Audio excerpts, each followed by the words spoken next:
आप सुन रहे हैं बाखबर संत रामपाल जी महाराज द्वारा लिखित पुस्तक मुसलमान नहीं समझे ज्ञान कुरान का पेज नंबर 134।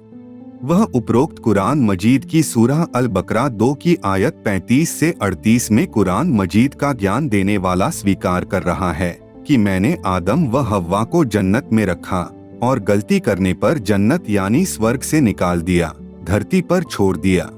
इससे सिद्ध हुआ कि कुरान मजीद का ज्ञान देने वाला यानी हजरत आदम से हजरत मोहम्मद तक का रब कादर अल्लाह सृष्टि रचने वाला नहीं है, वे एक से अधिक हैं।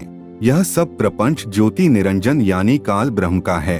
यह स्वयं किसी के सामने नहीं आता, कहीं स्वयं आग रूप में प्रकट होकर मानव को भ्रमित करता है, कभी अपने तीनों पुत्रों द्वारा भ्रमित करता है, कभी अपने तीनों पुत्रों में से एक में प्रवेश करके ज्ञान बताता है, कभी सीधा मानव में प्रवेश करके बोलता है।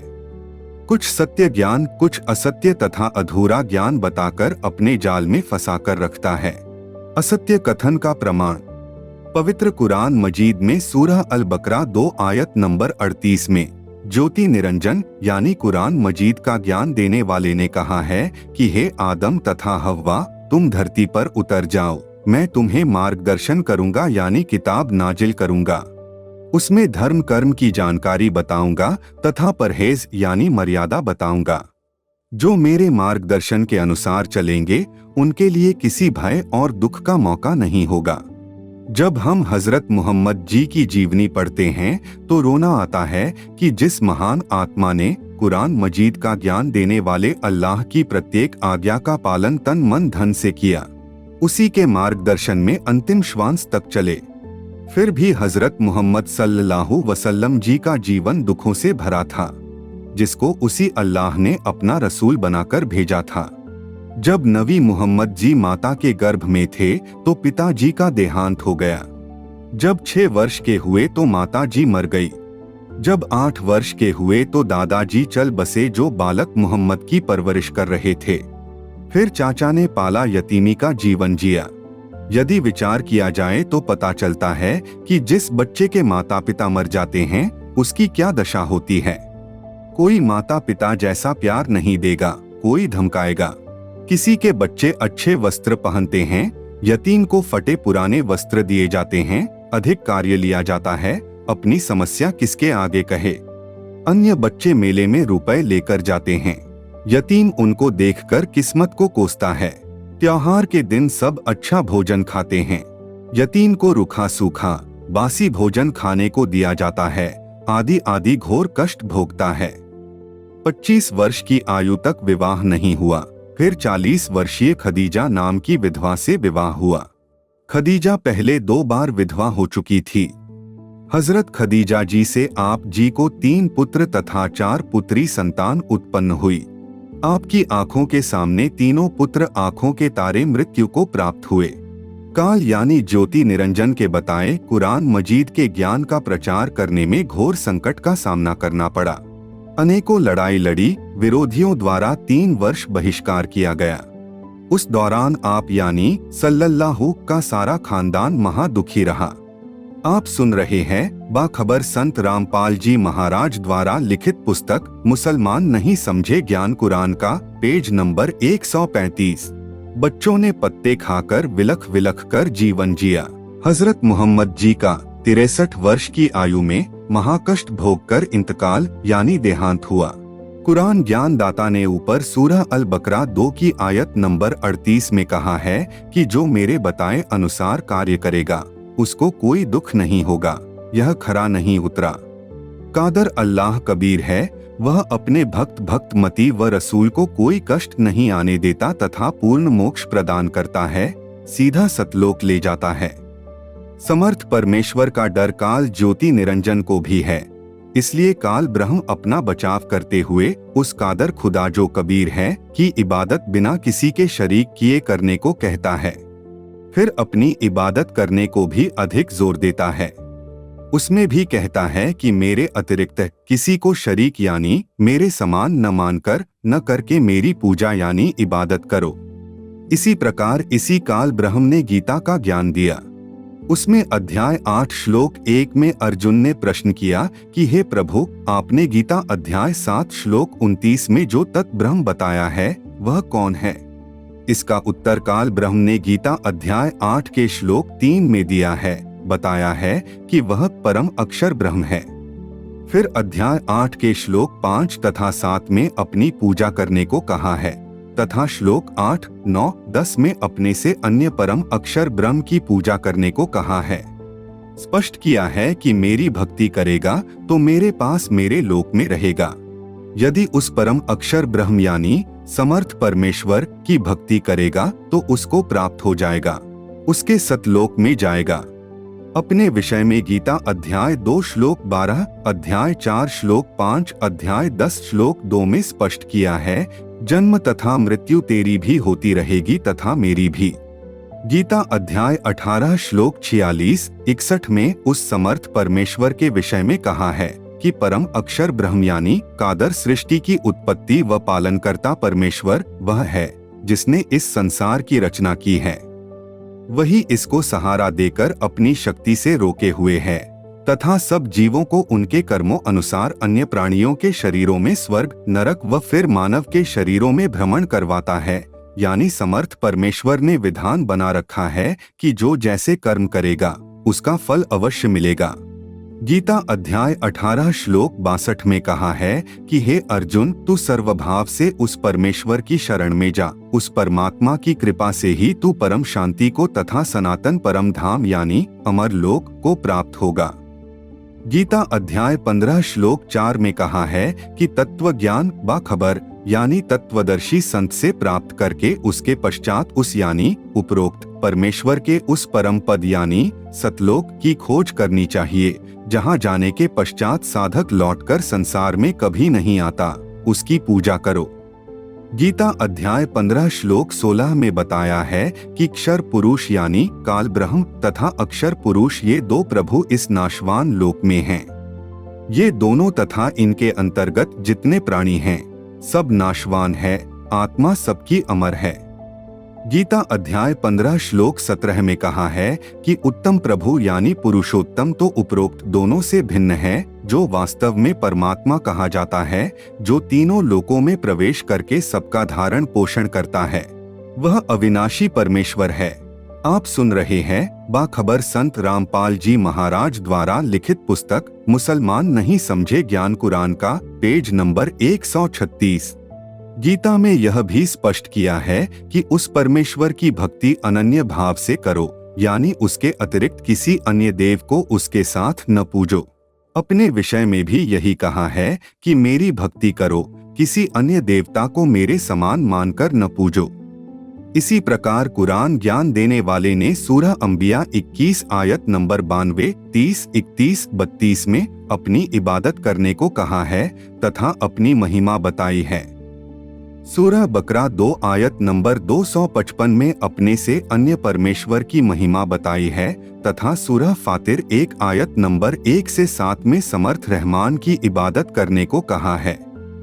उपरोक्त प्रमाणों से सिद्ध हुआ कि कुरान मजीद यानी शरीफ का ज्ञान देने वाला काल ब्रह्म यानी ज्योति निरंजन है, जो सबको धोखा देकर रखता है, अधूरा ज्ञान बताकर अपने जाल में फंसाकर रखता है, पाप कर्म करने की भी प्रेरणा करता है, युद्ध यानी लड़ाई झगड़े करवाता रहता है ताकि सब जीव दुखी रहें, भक्ति न करें तो गलत भक्ति यानी इबादत करें।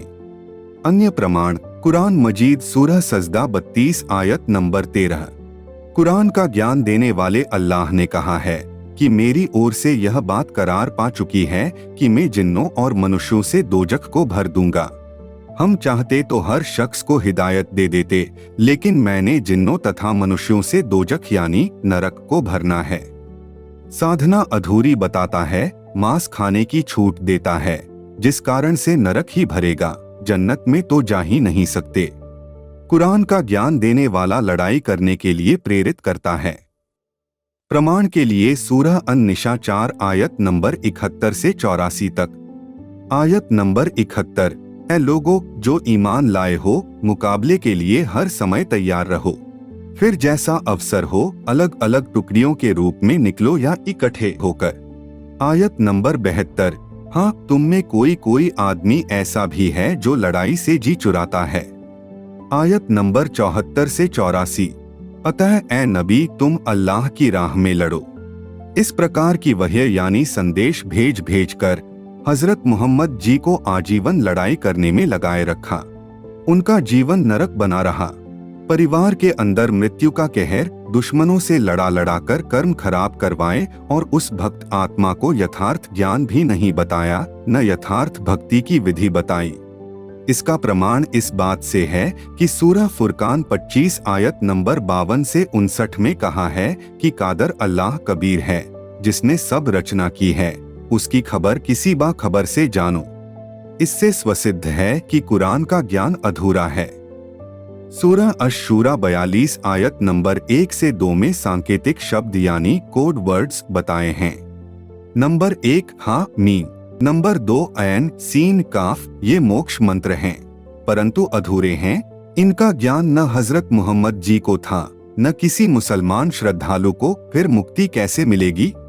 यदि कोई यह कहे कि नबी मोहम्मद जी को तो इनका ज्ञान होगा। यदि नबी जी को ज्ञान होता तो क्या अपने साथियों को नहीं बताता?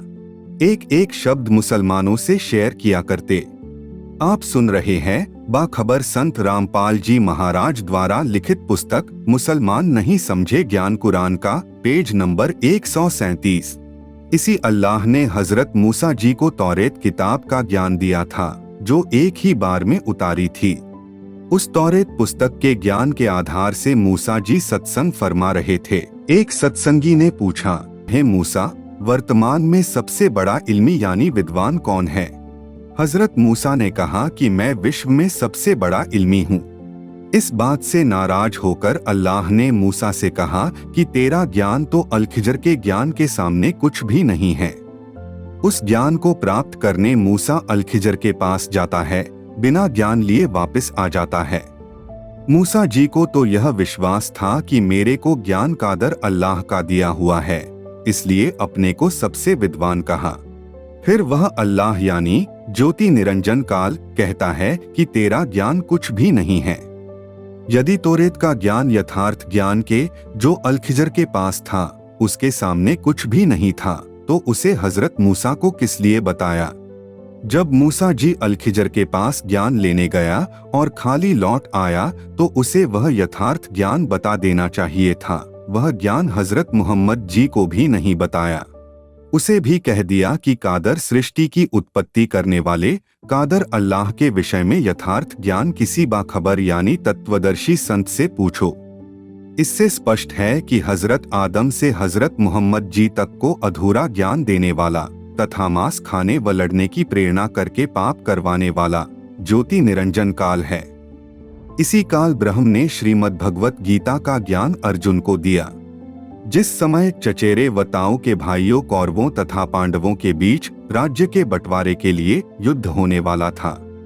दोनों की सेनाएं लड़ने के लिए आमने सामने खड़ी थी। पांडव योद्धा अर्जुन ने अपने चचेरे भाइयों व भतीजों को देखा जो लड़ने के लिए मैदान में खड़े थे। तब दया उत्पन्न हो गई कि जिन भाइयों के बच्चों को गोद में लेकर प्यार किया करते, आज उनको मारने के लिए तैयार हूँ।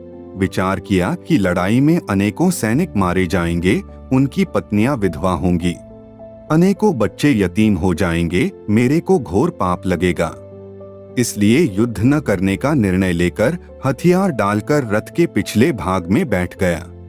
अर्जुन के युद्ध से मना कर देने पर युद्ध नहीं होना था। जब काल ब्रह्म यानी ज्योति निरंजन ने देखा कि युद्ध नहीं होगा, तब अपने पुत्र श्री विष्णु उर्फ श्री कृष्ण के, जिसको अपना नबी बनाकर उस समय भेज रखा था, उसके शरीर में प्रेतवत प्रवेश करके गीता पुस्तक का ज्ञान कहा तथा कहा कि अर्जुन तू युद्ध कर, तेरे को तो केवल निमित्त मात्र बनना है, इन सबको मैंने मार रखा है। परंतु अर्जुन मानने को तैयार नहीं था, कह रहा था कि हे कृष्ण, भाइयों रिश्तेदारों को मारकर राज प्राप्त करने से अच्छा तो हम भिक्षा का अन्न खाना पसंद करेंगे, मैं युद्ध नहीं करूंगा। काल ने गीता अध्याय 2 के श्लोक 37 में अर्जुन को बहकाया कि हे अर्जुन, तेरे दोनों हाथों में लड्डू है। यदि तू युद्ध में मारा गया तो स्वर्ग यानी जन्नत प्राप्त करेगा, यदि युद्ध जीत गया तो पृथ्वी का राज प्राप्त करके राज का सुख भोगेगा। गीता अध्याय 2 के श्लोक 38 में कहा कि जय और पराजय, लाभ और हानि और सुख दुख को समान समझकर युद्ध के लिए तैयार हो जा। इस प्रकार युद्ध करने से तू पाप को प्राप्त नहीं होगा।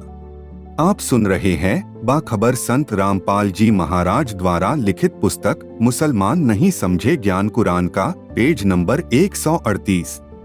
जब अर्जुन युद्ध करने के लिए तैयार नहीं हुआ तो अर्जुन को डराने के लिए अपना विराट विकराल काल रूप दिखाया। उसे देखकर अर्जुन डरकर कांपने लगा और युद्ध के लिए मान गया। महाभारत नाम से युद्ध हुआ जो एक प्रकार का विश्व युद्ध था। उसमें लाखों सैनिक मारे गए, पांडव जीत गए। पांडवों में से बड़े युधिष्ठिर थे जो राजा बने। युधिष्ठिर को स्वप्न में बिन सिर के मानव के धड़ दिखाई देने लगे। युद्ध में विधवा हुई सैनिकों की पत्नियां विलाप करती दिखाई देने लगी। युधिष्ठिर भयभीत होकर जाग जाता, फिर नींद नहीं आती थी, खाना पीना भी छूट गया, आंखें फटी फटी रहने लगी। युधिष्ठिर के अन्य चारों भाइयों अर्जुन, भीम, नकुल और सहदेव ने भाई की यह दशा देखी। युधिष्ठिर से कारण जाना तो बताया, मुझे रात्रि में नींद नहीं आती, नींद आती है तो भयंकर स्वप्न देखकर डरकर बैठ जाता हूँ। पांडवों के गुरु श्री कृष्ण जी थे, जिसके शरीर में प्रवेश करके काल प्रभु ने गीता का ज्ञान अर्जुन पर उतारा था। अर्जुन मान रहा था कि गीता पुस्तक का ज्ञान श्री कृष्ण जी ने बताया है। अपने गुरु जी के पास पांचों भाई गए तथा युधिष्ठिर की समस्या बताई। तब श्री कृष्ण ने कहा कि तुमने युद्ध में बंधुओं यानी भाइयों, भतीजों आदि को मारा है। उस पाप के कारण यह संकट राजा पद पर विराजमान होने से युधिष्ठिर को हुआ है। इसके समाधान के लिए एक अश्वमेघ यज्ञ करो। उसमें पूरी पृथ्वी के साधु, संत, ऋषि, मुनि व रिश्तेदार तथा स्वर्ग के देवता आदि आदि को उस यज्ञ में भोजन खाने के लिए निमंत्रण दो। यह बात श्री कृष्ण के मुख से सुनकर अर्जुन पांडव को ध्यान आया कि जब दोनों सेनाएं युद्ध के लिए खड़ी थी, मैं युद्ध न करने के लिए कह रहा था। श्री कृष्ण ने कहा था कि युद्ध कर ले, तेरे को पाप नहीं लगेगा। मेरे लाख बार मना करने पर भी नहीं माना, युद्ध करने के लिए प्रेरित किया। कितने मानव मारे, अब कह रहा है कि तुमको युद्ध में मानव मारने के पाप के कारण यह संकट आया है, जिसके समाधान में उस समय के अरबों रुपए खर्च होने थे। भाई की जान संकट में थी, इसलिए सब्र किया। यज्ञ की गई, युधिष्ठिर स्वस्थ हुआ। फिर श्री कृष्ण जी के पूरे कुल का, सब बालक, वृद्ध, युवा, कृष्ण समेत सब परिजन व भाई बंधुओं का दुर्वासा द्वारा श्राप दिलाकर काल ज्योति निरंजन ने नाश करवाया। 56 करोड़ यादव श्री कृष्ण जी के कुल के व्यक्ति थे, आपस में लड़कर मर गए। श्री कृष्ण को भी एक शिकारी ने मारा, काल ने अपने नबी श्री कृष्ण को भी नहीं बख्शा। उनकी आंखों के सामने उनका सर्वनाश हो गया। पांडवों को राज्य भी पूरी आयु नहीं करने दिया। जब श्री कृष्ण जी मरने लगे तो पांचों पांडवों से कहा कि तुम्हारे सिर पर युद्ध किए पापों का दंड बहुत अधिक है। तुम पांचों हिमालय पर्वत के ऊपर जाकर तप करो, वहीं मरो, युद्ध में किए पाप समाप्त हो जाएंगे। पांचों पांडवों राज्य त्याग कर हिमालय पर्वत में बर्फ में गलकर मरे। फिर उन्हें युद्ध के पापों के कारण नरक में डाला गया। नरक में पापों को भोगकर पुण्यों का फल स्वर्ग में प्राप्त करते हैं, यह इसका भयंकर जाल है। आप सुन रहे हैं बाखबर संत रामपाल जी महाराज द्वारा लिखित पुस्तक मुसलमान नहीं समझे ज्ञान कुरान का, पेज नंबर 139। काल ज्योति निरंजन झूठ बोलकर जीव को भ्रमित करके अपने जाल में फंसा कर रखता है। कोई सुख इसके लोक में जीव को नहीं हो सकता। इसी प्रकार हजरत आदम से हजरत मोहम्मद तक की दुर्गति इसी ने की थी, जिसे कादर अल्लाह कबीर जी ने कसाई की संज्ञा दी है, जो सब जीवों को भ्रमित करके अपने जाल में फंसा कर रखे हुए हैं। इसके जाल से निकलने के लिए समर्थ कबीर अल्लाह की शरण में सबको आना पड़ेगा। वर्तमान में मुझ दास यानी रामपाल दास को उस कबीर अल्लाह ने अपना अंतिम नबी बनाकर भेजा है। मेरे पास यथार्थ भक्ति विधि तथा यथार्थ ज्ञान है। आप विश्व के सब मानव मेरे द्वारा बताई इबादत करके करो, जिससे कादर अल्लाह कबीर जी के सतलोक चले जाओगे। वहां सदा सुखी रहोगे, कभी मृत्यु नहीं होगी।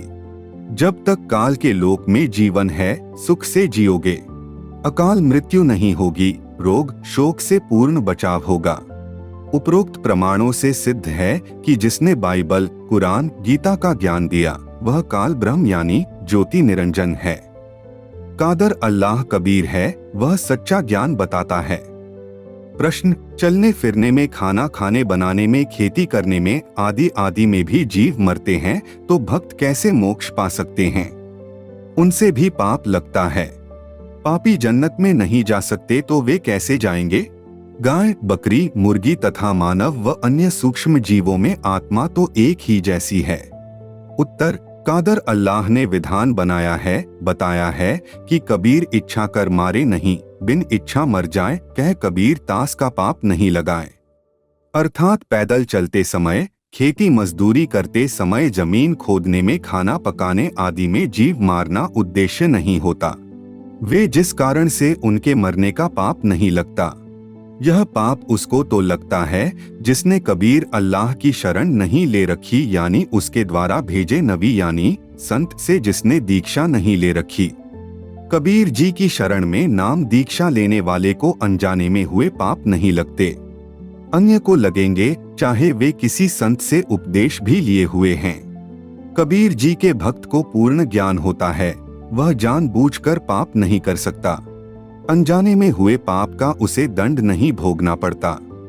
उदाहरण: जैसे ड्राइविंग यानी चालक लाइसेंस यानी प्रमाण पत्र उसी को मिलता है जो गाड़ी चलाना पूर्ण रूप से जानता है। फिर यदि उससे दुर्घटना हो जाती है और उसमें कोई मर जाता है तो उसमें उसे हत्या का दोषी नहीं माना जाता, क्योंकि उसके पास चालक प्रमाण पत्र है। इसी प्रकार जिसने दास यानी रामपाल दास से दीक्षा ले रखी है, उसको अनजाने में हुए पाप का दंड भोगना नहीं पड़ता।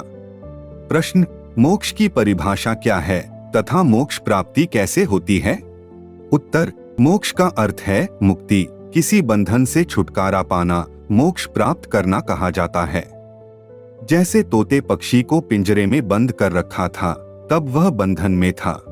तोते को पिंजरे से निकालकर स्वतंत्र कर दिया तो वह बंधन मुक्त हो गया। आप सुन रहे हैं बाखबर संत रामपाल जी महाराज द्वारा लिखित पुस्तक मुसलमान नहीं समझे ज्ञान कुरान का, पेज नंबर 140। अध्यात्म मार्ग में मोक्ष तथा बंधन इस प्रकार है।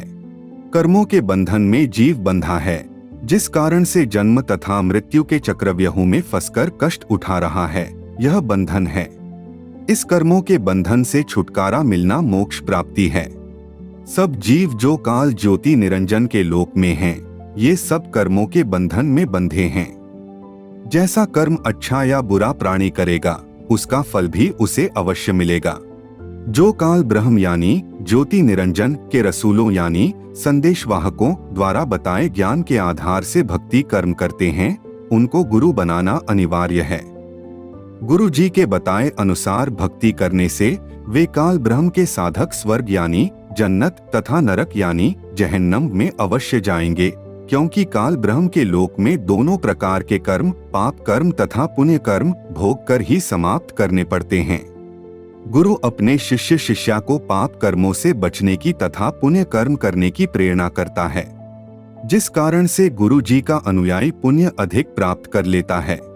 इसलिए जब वह संसार छोड़कर जाएगा तो स्वर्ग यानी जन्नत में रहने का समय अधिक मिलता जाता है, जो पुण्यों का प्रतिफल होता है। स्वर्ग समय समाप्त होने के पश्चात वह साधक दोजख यानी नरक में भी जाता है तथा पृथ्वी के ऊपर अन्य प्राणियों के शरीरों में कर्म का दंड भोगता है। फिर एक मानव यानी स्त्री पुरुष का जन्म उसे मिलता है। उस मानव जीवन में जैसे कर्म करेगा, उसको फिर उपरोक्त कर्मफल मिलेगा। यह सिलसिला सदा चलता रहेगा। ये काल ब्रह्म के भक्त स्वर्ग यानी जन्नत के निवास के समय को मोक्ष मानते हैं जो सीमित है। यह मोक्ष समय चाहे 4 युग, सतयुग, त्रेतायुग, द्वापर युग तथा कलयुग जितना यानी 43,20,000 वर्ष का होता है। ये चारों युगों का समय है, इसे चतुर्युग भी कहते हैं। यह मोक्ष समय 1000 चतुर्युग का होता है जो ब्रह्मा जी यानी रजगुण देवता का 1 दिन का समय है। कुछ ऋषियों ने ब्रह्मलोक यानी काल लोक की महाजन्नत यानी महास्वर्ग को भी प्राप्त किया है। उन्होंने कई हजार चतुर्युग तक उसमें निवास किया, अधिक समय का मोक्ष प्राप्त किया है। वे भी पुनः जन्म मृत्यु के चक्र में आए हैं, पशु पक्षियों के जीवन भी भोगे हैं। नरक यानी जहन्नम में भी कष्ट भोगा है। इन ऋषियों ने वेदों में वर्णित भक्ति की थी। गीता में भी वही वेदों वाला ज्ञान है। वेदों में 5 यज्ञ करने का प्रावधान है तथा ओम नाम का जाप करने को कहा है। किसी ऋषि ने 5 यज्ञ की, किसी ने 4 की, किसी ने 2 या 1 की। ओम नाम का जाप जपा, उस आधार से उनको मोक्ष का समय न्यून व अधिक मिला। तप हठ योग करके भी स्वर्ग का राज्य प्राप्त किया जाता है। तप करने वाले को तप का फल राज पद से मिलता है। स्वर्ग का राजा इंद्र तप करके बनता है। 100 मन, एक मन में 40 किलोग्राम होते हैं। देसी घी एक यज्ञ में लगना होता है। ऐसी 100 यज्ञ करके भी इंद्र की पदवी प्राप्त होती है, परंतु समय सीमित है। उसके पश्चात वहां भी मृत्यु होती है, फिर जन्म मृत्यु का चक्र चलता है। यह अस्थाई मोक्ष है। जिनको संपूर्ण अध्यात्म ज्ञान नहीं है वे स्वर्ग में जाने को मोक्ष मानते हैं। यह अस्थाई मोक्ष है। सतलोक स्थान जो सतपुरुष यानी कादर अल्लाह का निवास स्थान है, जहां उसका तख्त है। आप सुन रहे हैं बाखबर संत रामपाल जी महाराज द्वारा लिखित पुस्तक मुसलमान नहीं समझे ज्ञान कुरान का, पेज नंबर 141। वह सतलोक अमर स्थान है। सतपुरुष यानी परम अक्षर ब्रह्म कबीर भी अविनाशी है। जो सतपुरुष कबीर जी की सत्य साधना करते हैं वे उस अमर स्थान यानी सत्यलोक में चले जाते हैं। वे फिर लौटकर संसार में कभी नहीं आते, वहां सदा सुखी रहते हैं। उनको अमर शरीर मिलता है। यह पूर्ण मोक्ष है। यही सही मायनों में मुक्ति है। बाइबल तथा कुरान का ज्ञान देने वाला भी ज्योति निरंजन यानी काल ब्रह्म है। इनमें भक्ति विधि गीता तथा वेदों से भी अधूरी है। इनमें बताई इबादत से भी पूर्ण मोक्ष नहीं हो सकता। प्रश्न, क्या कब्रों में शव के अंदर जीवात्मा रहती है? उत्तर, हजरत आदम से हजरत मोहम्मद तक सब अनुयायी कहते हैं मरने के पश्चात सबको कब्रों में दबाया जाएगा। जब कयामत आएगी तब सबको जिलाया यानी जीवित किया जाएगा। फिर वे अच्छे कर्मी जन्नत में तथा पाप कर्मी जहन्नम में सदा रहेंगे। यह सिद्धांत हजरत मोहम्मद जी की आसमानों की यात्रा यानी मेराज से ही खंडित हो जाता है, जब वे बाबा आदम से लेकर हजरत ईशा तक को जन्नत में देखते हैं। वास्तव में वह पितर लोक है जो जन्नत तथा जहन्नम के मध्य में है। वहां पर पृथ्वी जैसा ही सुख तथा दुख है। वास्तविकता यह है, शिव पुराण में एक प्रसंग आता है कि एक समय शिव जी अपनी पत्नी पार्वती को नाम दीक्षा देने के लिए एकांत स्थान पर ले जाता है। एक सूखे वृक्ष के पास बैठ जाते हैं। नाम दीक्षा मंत्र अधिकारी को सुनाना होता है। शिव जी ने हाथों से 3 बार ताली बजाई। उसकी भयंकर आवाज हुई जिसके भय से सब पशु व पक्षी दूर चले गए। उस सूखे वृक्ष के तने में बिलनुमा सुराख बने थे जो अधिक आयु के पेड़ों के तने में अमूमन हो जाते हैं, जो दीमक आदि के लगने से होते हैं। उस वृक्ष के तने की खोगर यानी सुराख में एक मादा तोते ने अंडे पैदा कर रखे थे।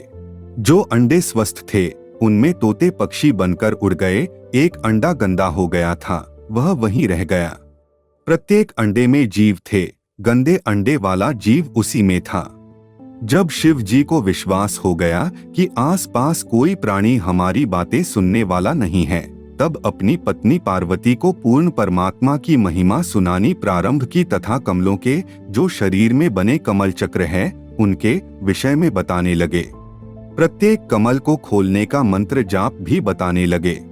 पार्वती जी मंत्र सुन सुनकर प्रत्येक बात को स्वीकार करने का संकेत हाँ हूं करके करती थी। कुछ समय पश्चात पार्वती जी को निंद्रा की झपकी आई।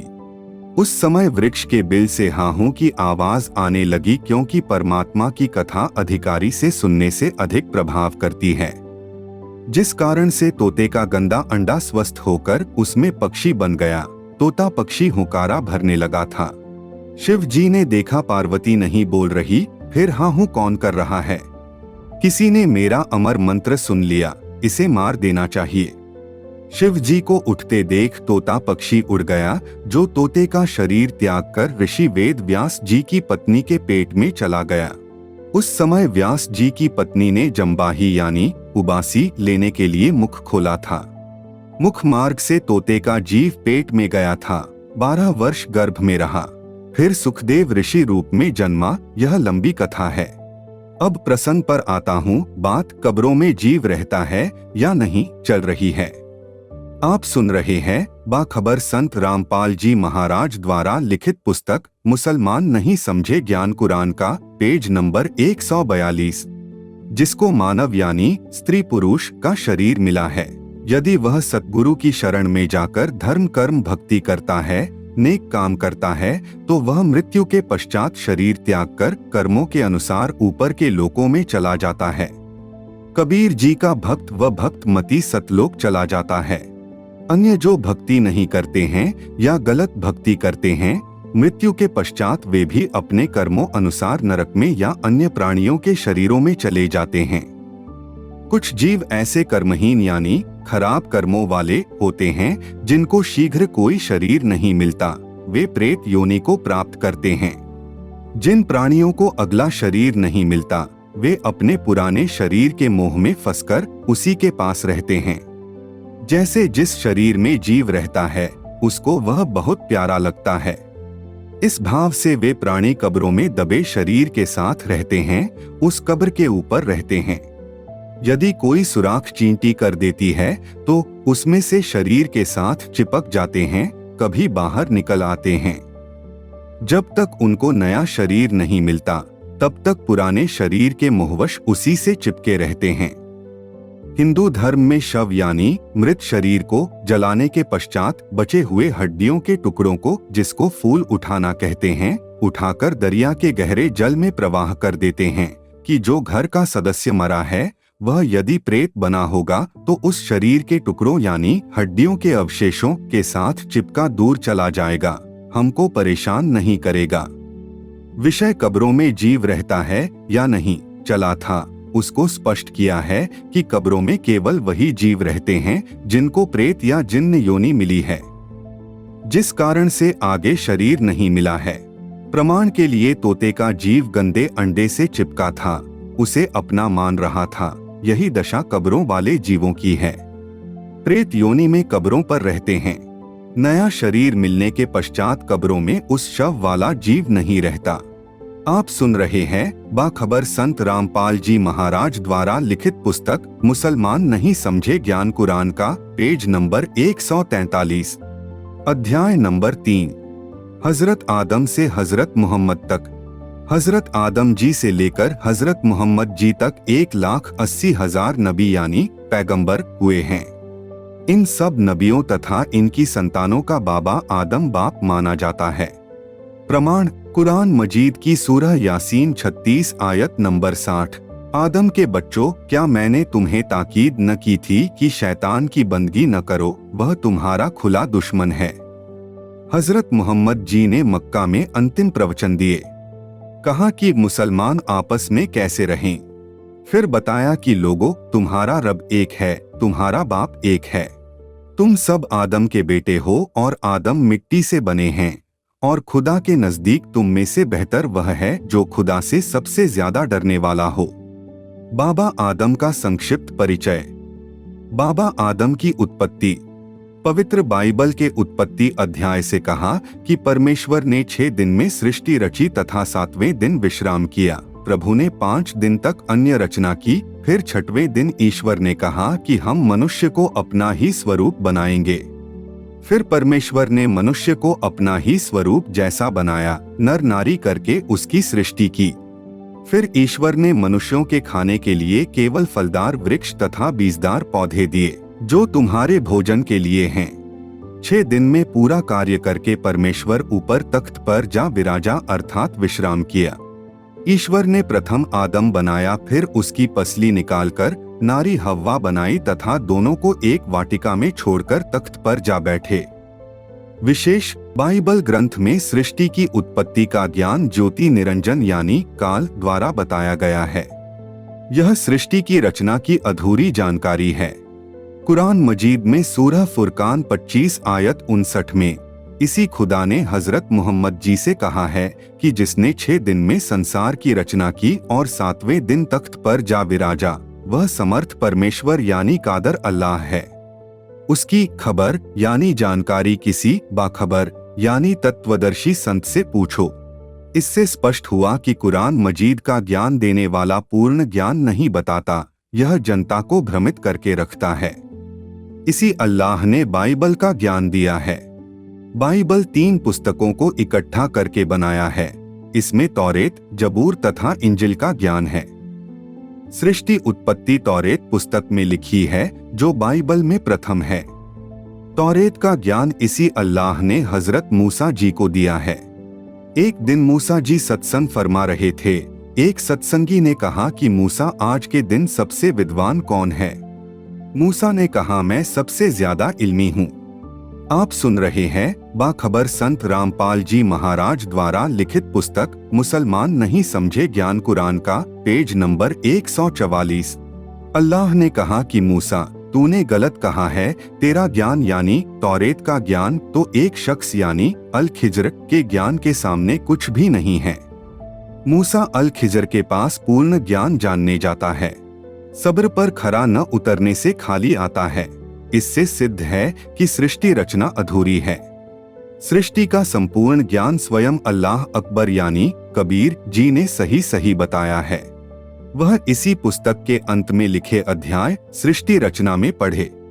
अब अपने विषय को आगे बढ़ाता हूँ। बाबा आदम से नबी मोहम्मद तक के अनुयायी खुदा को बेचून यानी निराकार मानते हैं, जबकि इनके ग्रंथों में अल्लाह साकार मनुष्य यानी आदमी जैसा बताया है। ये अपने ग्रंथों को भी ठीक से नहीं समझे हैं। प्रमाण, परमेश्वर यानी अल्लाह मनुष्य जैसा यानी निराकार है। भगवान ने मनुष्य को अपने स्वरूप के समान उत्पन्न किया, यानी प्रभु ने मनुष्य को अपना प्रतिरूप बनाया। इससे स्वसिद्ध है कि भगवान यानी अल्लाह आकार में है और वह मनुष्य जैसा है। वह पूर्ण परमात्मा तो यहाँ तक रचना 6 दिन में करके 7वें दिन अपने सत्यलोक में तख्त पर विराजमान हो गया। इसके बाद प्रभु काल अर्थात ज्योति निरंजन की भूल भुलैया प्रारंभ हो गई। बाइबल ग्रंथ में ही अन्य प्रमाण भी है कि परमेश्वर मनुष्य के समान स्वरूप वाला है, दर्शन देता है। प्रमाण पृष्ठ 17 पर उत्पत्ति चैप्टर 17 वर्सेस 1 से 2 में वाचा का चिन्ह खतना। वर्सेस 1 से 2। जब अब्राम 99 वर्ष का हो गया, तब यहोवा यानी प्रभु ने उसको दर्शन देकर कहा, मैं सर्वशक्तिमान हूँ, मेरी उपस्थिति में चल और सिद्ध होता जा। उत्पत्ति चैप्टर 26 वर्सेस 1 से 3 पृष्ठ 17। यहोवा यानी प्रभु ने इसहाक को दर्शन देकर कहा कि मिस्र में मत जा। जो देश मैं तुझे बताऊं उसी में रह, मैं तेरे संग रहूंगा। उपरोक्त प्रमाणों से प्रमाणित हुआ कि खुदा आदमी के आकार का है, साकार है। प्रसंग हजरत आदम का चला है। ब्रह्मा ने आदम व हव्वा को स्वर्ग में रखा। काल यानी ज्योति निरंजन ने अपने तीनों पुत्रों द्वारा अपनी व्यवस्था करवा रखी है। ब्रह्मा, विष्णु तथा शिव ये 3 पुत्र काल के हैं। आदम जी ब्रह्मा के लोक से आई पवित्र आत्मा थे, इसलिए ब्रह्मा ने आदम को वाटिका में संभाला। काल ब्रह्म अपने पुत्र ब्रह्मा के रूप में था। प्रभु ने हजरत आदम तथा हजरत हव्वा यानी आदम जी की पत्नी को कहा कि इस वाटिका में लगे हुए पेड़ों के फलों को तुम खा सकते हो, लेकिन ये जो बीच वाले पेड़ों के फल नहीं खाना, अगर खाओगे तो मर जाओगे। परमेश्वर ऐसा कहकर चला गया। उसके बाद सर्प आया और कहा कि तुम ये बीच वाले पेड़ों के फल क्यों नहीं खा रहे हो? हव्वा जी ने कहा कि भगवान यानी अल्लाह ने हमें मना किया है कि अगर तुम इनको खाओगे तो मर जाओगे, इन्हें मत खाना। सर्प ने फिर कहा कि भगवान ने आपको बहकाया हुआ है। आप सुन रहे हैं बाखबर संत रामपाल जी महाराज द्वारा लिखित पुस्तक मुसलमान नहीं समझे ज्ञान कुरान का पेज नंबर 145। वह नहीं चाहता है कि तुम प्रभु के सदृश ज्ञानवान हो जाओ। यदि तुम इन फलों को खा लोगे तो तुम्हें अच्छे और बुरे का ज्ञान हो जाएगा। आपकी आंखों पर से अज्ञानता का पर्दा हट जाएगा जो प्रभु ने आपके ऊपर डाल रखा है। यह बात सर्प ने आदम की पत्नी हव्वा से कही थी। हव्वा ने अपने पति हजरत आदम से कहा कि हम ये फल खाएंगे तो हमें भले बुरे का ज्ञान हो जाएगा। ऐसा ही हुआ। उन्होंने वह फल खा लिया तो उनकी आंखें खुल गई तथा वह अंधेरा हट गया जो भगवान ने उनके ऊपर अज्ञानता का पर्दा डाल रखा था। जब उन्होंने देखा कि हम दोनों निवस्त्र हैं, तो शर्म आई और अंजीर के पत्तों को तोड़कर लंगोट बनाकर गुप्तांगों पर बांधा। जिसे आदम से लेकर मोहम्मद तक अपना खुदा मानते हैं, वह भी मानव जैसा साकार है। कुछ दिनों के बाद जब घूमने के लिए प्रभु शाम के समय आया तो आदम तथा हव्वा से पूछा कि तुम कहाँ हो। आदम तथा हव्वा ने कहा कि आपकी आवाज सुनकर हम छुपे हुए हैं क्योंकि हम निवस्त्र हैं। भगवान ने कहा कि क्या तुमने उस बीच वाले पेड़ों के फल को खा लिया। आदम ने कहा कि हाँ जी, और उसके खाने के बाद हमें महसूस हुआ कि हम निवस्त्र हैं। प्रभु ने पूछा कि तुम्हें किसने बताया कि ये फल खाओ। आदम ने कहा कि हमारे को सर्प ने बताया और हमने वह खा लिया। उसने मेरी पत्नी हव्वा को बहका दिया और हमने उसके बहकावे में आकर ये फल खा लिया। उत्पत्ति चैप्टर 3 वर्सेस 21। फिर यहोवा प्रभु ने आदम तथा उसकी पत्नी के लिए चमड़े के अंगरखे यानी वस्त्र पहना दिए। विशेष हजरत आदम का खुदा समर्थ यानी कादर नहीं है। उसे यह भी नहीं पता कि आदम तथा हव्वा कहाँ हैं। न यह पता कि उनको किसने बताया कि बीच वाले पेड़ों का फल खा लो, तुम्हें भले बुरे का ज्ञान हो जाएगा। यहाँ पर बताना अनिवार्य है कि कुरान मजीद की सूरह अल बकरा 2 आयत नंबर 35 से 38 में कुरान का ज्ञान उतारने वाले ने कहा है कि हमने आदम तथा हव्वा को जन्नत में एक वाटिका में रखा। जब उन्होंने शैतान के बहकावे में आकर गलती की तो उनको जन्नत यानी स्वर्ग से नीचे जमीन पर उतार दिया। प्रभु एक से अधिक हैं का प्रमाण। उत्पत्ति चैप्टर 3 वर्सेस 22। फिर यहोवा प्रभु ने कहा, मनुष्य भले बुरे का ज्ञान पाकर हम में से एक के समान हो गया है, इसलिए ऐसा न हो कि यह जीवन के वृक्ष वाला फल भी तोड़कर खा ले और सदा जीवित रहे। उत्पत्ति चैप्टर 3 वर्सेस 23 व 24। इसलिए प्रभु ने आदम व उसकी पत्नी को अदन के उद्यान से निकाल दिया। प्रभु ने उनको उस वाटिका से निकाल दिया और कहा कि अब तुम्हें यहाँ नहीं रहने दूंगा और तुझे अपना पेट भरने के लिए कठिन परिश्रम करना पड़ेगा, और औरत को श्राप दिया कि तू हमेशा आदमी के पराधीन रहेगी। विशेष जैन धर्म की पुस्तक आओ जैन धर्म को जाने पृष्ठ 154 पर लिखा है। आप सुन रहे हैं बाखबर संत रामपाल जी महाराज द्वारा लिखित पुस्तक मुसलमान नहीं समझे ज्ञान कुरान का पेज नंबर 146। श्री मनु जी के पुत्र इक्ष्वाकु हुए तथा इसी वंश में राजा नाभिराज हुए। राजा नाभिराज के पुत्र श्री ऋषभ देव जी आदिनाथ हुए, जो पवित्र जैन धर्म के प्रथम तीर्थकर माने जाते हैं। यही श्री ऋषभ देव जी का जीवात्मा ही बाबा आदम हुए। बाबा आदम व उनकी पत्नी हव्वा के संयोग से 2 पुत्र उत्पन्न हुए। एक का नाम काइन तथा दूसरे का नाम हाबिल रखा। काइन खेती करता था, हाबिल भेड़ बकरियां चराया करता था। काइन कुछ धूर्त था, परंतु हाबिल ईश्वर पर विश्वास करने वाला था। काइन ने अपनी फसल का कुछ अंश प्रभु को भेंट किया, प्रभु ने अस्वीकार कर दिया। फिर हाबिल ने अपने भेड़ के पहले मेमने को प्रभु को भेंट किया, प्रभु ने स्वीकार किया। यदि बाबा आदम को कादर अल्लाह निर्देश कर रहा होता तो कहता कि बेटा हाबिल, मैं तेरे से प्रसन्न हूँ। आपने जो मेमना भेंट किया यह आपकी प्रभु के प्रति श्रद्धा का प्रतीक है। यह आप ही ले जाइए और इसे बेचकर धर्म यानी भंडारा कीजिए और अपनी भेड़ों की ऊन उतारकर रोजी रोटी चलाइए तथा प्रभु में विश्वास रखिए। बाबा आदम को कोई फरिश्ता मांस खाने की प्रेरणा करता था। अल्लाह यानी यहोवा ने तो सृष्टि रचना के समय केवल शाकाहार भोजन का आदेश मानव को दिया था। पवित्र बाइबल में मांस खाने का प्रावधान पितरों तथा फरिश्तों ने किसी किसी में बोलकर करवाया है। एक पुस्तक में लिखा है कि हाबिल ने भेड़ का पहला मेमना यानी बच्चा प्रभु को भेंट किया। प्रभु ने स्वीकार किया। स्वीकार व अस्वीकार इस प्रकार होता था, यदि प्रभु भेंट स्वीकार करता था तो ऊपर से आग आती थी, भेंट को जलाकर चली जाती थी। हाबिल का मेमना आग ने जला दिया, यह भेंट स्वीकार हुई मानी गई। काइन यानी काबिल ने जो फसल भेंट की थी वह आग ने नहीं जलाई, वह अस्वीकार मानी गई। भूत प्रेत जिन्न भी आग लगा देते हैं। बहुत सारी घटनाएं सुनी है कि किसी के घर में लोहे की बंद संदूक यानी बॉक्स में रखे कपड़े जल जाते थे। एक भूत प्रेत की विद्या जानने वाले से तंत्र मंत्र करवाए तब अग्नि लगना बंद हुआ। इस प्रकार के कौतुक प्रेत पितर भी कर देते हैं।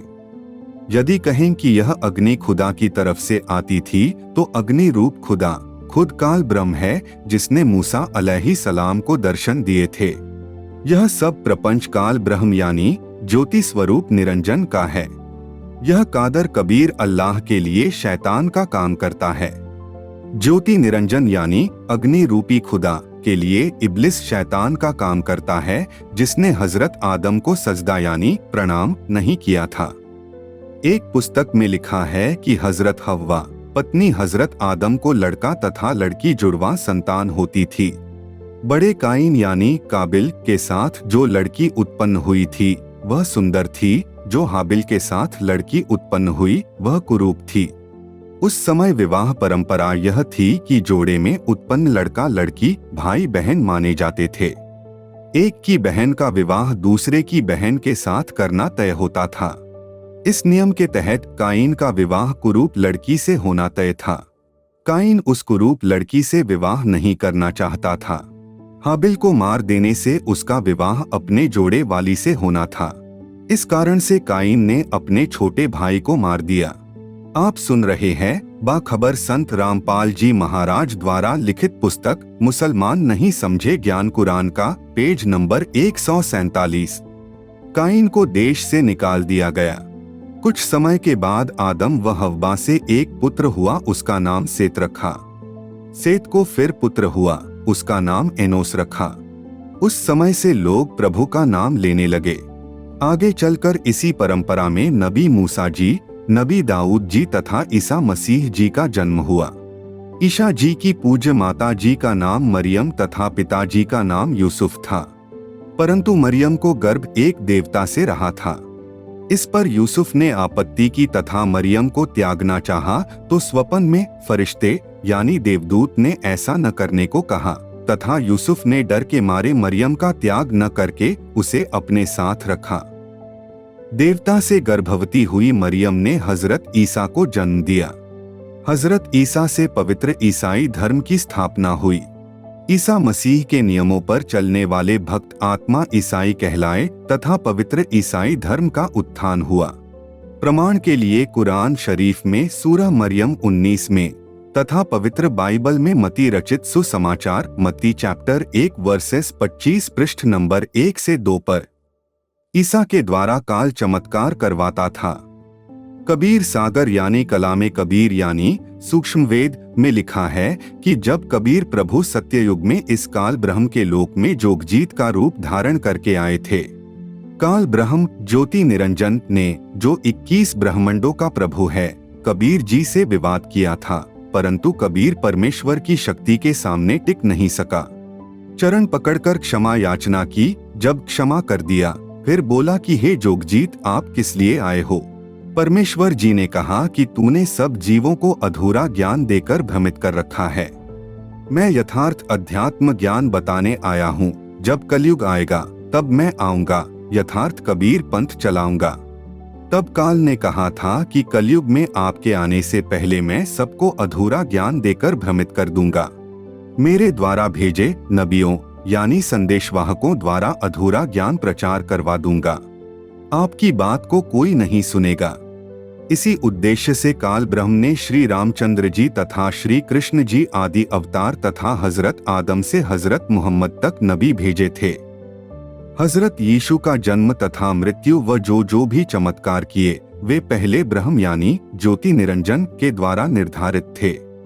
यह प्रमाण पवित्र बाइबल में यूहन्ना ग्रंथ अध्याय 9 श्लोक 1 से 34 में है। लिखा है कि एक व्यक्ति जन्म से अंधा था।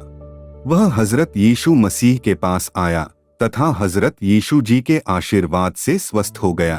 उसे आंखों से दिखाई देने लगा। शिष्यों ने पूछा, है मसीह जी, इस व्यक्ति ने या इसके माता पिता ने कौन सा ऐसा पाप किया था जिस कारण से यह अंधा हुआ तथा माता पिता को अंधा पुत्र प्राप्त हुआ? यीशु जी ने कहा कि इसका कोई पाप नहीं है जिसके कारण यह अंधा हुआ है, तथा न ही इसके माता पिता का कोई पाप है जिस कारण उन्हें अंधा पुत्र प्राप्त हुआ। यह तो इसलिए हुआ है कि प्रभु की महिमा प्रकट करनी है। आप सुन रहे हैं बाखबर संत रामपाल जी महाराज द्वारा लिखित पुस्तक मुसलमान नहीं समझे ज्ञान कुरान का, पेज नंबर 148। भावार्थ यह है कि यदि पाप होता तो हजरत यीशु आंखें ठीक नहीं कर सकते थे, तथा काल रूपी ब्रह्म ने यीशु जी की महिमा बनाने के लिए अपनी शक्ति से किसी प्रेत द्वारा अंधा करा रखा था, जो यीशु जी के पास आते ही प्रेत निकल गया और व्यक्ति को दिखाई देने लगा था। यह सर्वकाल ज्योति निरंजन यानी ब्रह्म का सुनियोजित जाल है, जिस कारण उसके द्वारा भेजे अवतारों की महिमा बन जाए तथा सर्व आस पास के प्राणी उस पर आसक्त होकर उसके द्वारा बताई ब्रह्म काल की साधना पर अटल हो जाएं। जब परमेश्वर का संदेशवाहक आए तो कोई विश्वास न करें। जैसे हजरत ईसा मसीह के चमत्कारों में लिखा है कि एक प्रेतात्मा से पीड़ित व्यक्ति को ठीक कर दिया। यह काल स्वयं ही किसी प्रेत तथा पितर को प्रेरित करके किसी के शरीर में प्रवेश करवा देता है, फिर उसको किसी के माध्यम से अपने भेजे नबी के पास भेजकर किसी फरिश्ते को नबी के शरीर में प्रवेश करके उसके द्वारा प्रेत को भगा देता है। उसके अवतार यानी मसीह नबी की महिमा बन जाती है। या कोई साधक पहले का भक्ति युक्त होता है, उससे भी ऐसे चमत्कार उसी की कमाई से करवा देता है तथा उस साधक की महिमा करवाकर हजारों को उसका अनुयायी बनवाकर काल जाल में फंसा देता है तथा उस पूर्व भक्ति कमाई युक्त संत साधक की कमाई को समाप्त करवाकर उस संत को नरक में डाल देता है। इसी तरह का उदाहरण पवित्र बाइबल शमूएल नामक अध्याय चैप्टर 16 वर्सेस 14 से 23 में है कि शाऊल नामक व्यक्ति को एक प्रेत दुखी करता था। उसके लिए बालक दाऊद को बुलाया जिससे उसको कुछ राहत मिलती थी। हजरत ईसा मसीह की मृत्यु पूर्व ही निर्धारित थी। स्वयं ईसा जी ने कहा कि मेरी मृत्यु निकट है तथा तुम यानी मेरे 12 शिष्यों में से ही एक मुझे विरोधियों को पकड़ाएगा।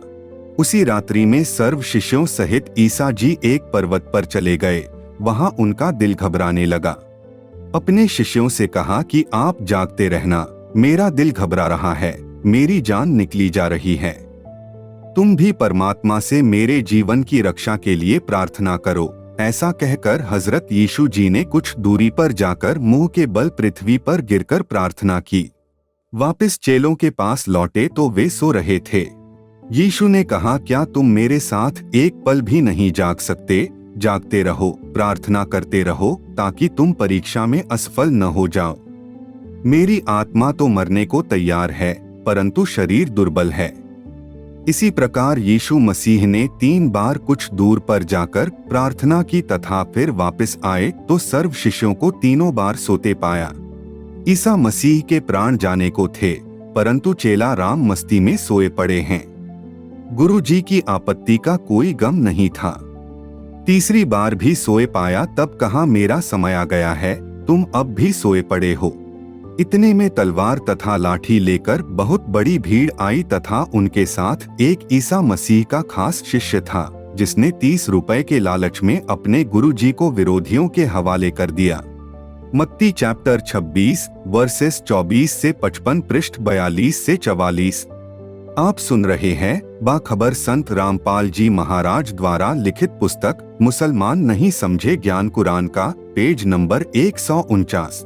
उपरोक्त विवरण से स्पष्ट है कि पुण्यात्मा ईसा मसीह जी को केवल अपना पूर्व का निर्धारित जीवन काल ही प्राप्त हुआ, जो उनके विषय में पहले ही पूर्व धर्म शास्त्रों में लिखा था।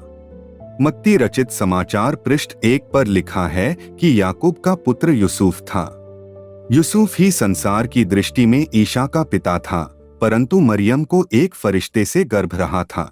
मत्ती चैप्टर 1 वर्सेस 1 से 18। ईसा मसीह में फरिश्ते प्रवेश करके चमत्कार करते थे। एक स्थान पर हजरत ईसा जी ने कहा है कि मैं याकूब से भी पहले था। संसार की दृष्टि में ईसा मसीह का दादाजी याकूब था। यदि ईसा जी वाली आत्मा बोल रही होती तो ईसा जी नहीं कहते कि मैं याकूब अर्थात अपने दादाजी से भी पहले था। यदि इस कथन को सत्य माने तो बार बार जन्म मृत्यु सिद्ध होता है, परंतु हजरत आदम की संतान यह नहीं मानती कि जन्म मृत्यु बार बार होता है। ईसा जी में कोई अन्य फरिश्ता बोल रहा था जो प्रेतवत प्रवेश कर जाता था, भविष्यवाणी कर जाता था तथा वही चमत्कार करता था। बाइबल में लिखा है कि ईसा को परमात्मा ने अपने पास से भेजा था। ईसा जी प्रभु के पुत्र थे। एक और अनोखा उदाहरण ग्रंथ बाइबल 2 कुरिन्थियों चैप्टर 2 वर्सेस 12 से 18 पृष्ठ 259 से 260 में स्पष्ट लिखा है कि एक आत्मा किसी में प्रवेश करके पत्र द्वारा लिखकर संदेश दे रही है। कहा है कि चैप्टर 2 वर्सेस 14 परंतु परमेश्वर का धन्यवाद हो जो मसीह में सदा हमको जय उत्सव में लिए फिरता है और अपने ज्ञान की सुगंध हमारे द्वारा हर जगह फैलाता है। चैप्टर 2 वर्सेस 17 हम उन लोगों में से नहीं हैं जो परमेश्वर के वचनों में मिलावट करते हैं। हम तो मन की सच्चाई और परमेश्वर की ओर से परमेश्वर की उपस्थिति जानकर मसीह में बोलते हैं। उपरोक्त विवरण पवित्र बाइबल के अध्याय कुरिन्थियों चैप्टर 2 वर्सेस 12 से 18 पृष्ठ 259-260 से ज्यों का त्यों लिखा है। इससे 2 बातें स्पष्ट होती है। नंबर 1, मसीहा यानी नबी अर्थात अवतार में कोई अन्य फरिश्ता बोलकर किताबें लिखाता है। जो प्रभु का भेजा हुआ होता है वह तो प्रभु का संदेश ज्यों का त्यों बिना परिवर्तन किए सुनाता है। नंबर 2, दूसरी बात यह भी सिद्ध हुई कि मसीह यानी नबी में अन्य आत्मा भी बोलते हैं जो अपनी तरफ से मिलावट करके भी बोलते हैं। यही कारण है कि कुरान मजीद तथा बाइबल आदि में मांस खाने का आदेश अन्य आत्माओं का है, प्रभु का नहीं है। उपरोक्त विवरण से यह भी स्पष्ट है कि फरिश्ता कह रहा है कि प्रभु महिमा रूपी सुगंध फैलाने के लिए प्रेत की तरह प्रवेश करके प्रभु हमारा ही प्रयोग मसीह यानी अवतार नबी में करता है। चमत्कार करते हैं फरिश्ते, नाम होता है नबी का तथा भोली आत्माएं उस नबी को पूर्ण शक्ति युक्त मानकर उसी के अनुयायी बन जाते हैं, उसी के द्वारा बताए भक्ति मार्ग पर दृढ़ हो जाते हैं। जिस समय पूर्ण परमात्मा का संदेशवाहक आता है तो उसकी बातों पर अविश्वास करते हैं। यह सब ब्रह्म काल यानी ज्योति निरंजन का जाल है। ईसा मसीह की मृत्यु। एक पर्वत पर ईसा जी 30 वर्ष की आयु में प्रभु से प्राण रक्षा के लिए घबराए हुए बार बार प्रार्थना कर रहे थे। उनके साथ कुछ शिष्य भी थे। शेष पार्ट 10 में सुने। यदि आपने हमारे चैनल को अभी तक सब्सक्राइब नहीं किया है तो कृपया सब्सक्राइब बटन पर क्लिक करें और वीडियोस को लाइक, कमेंट और शेयर करना ना भूलें। आप हमें अन्य सोशल मीडिया पर भी फॉलो कर सकते हैं। मुसलमान धर्म से संबंधित अधिक जानकारी के लिए पढ़ें बाखबर संत रामपाल जी महाराज द्वारा लिखित पुस्तक मुसलमान नहीं समझे ज्ञान कुरान। पुस्तक को अभी प्राप्त करने के लिए नीचे दिए गए नंबरों पर संपर्क करें।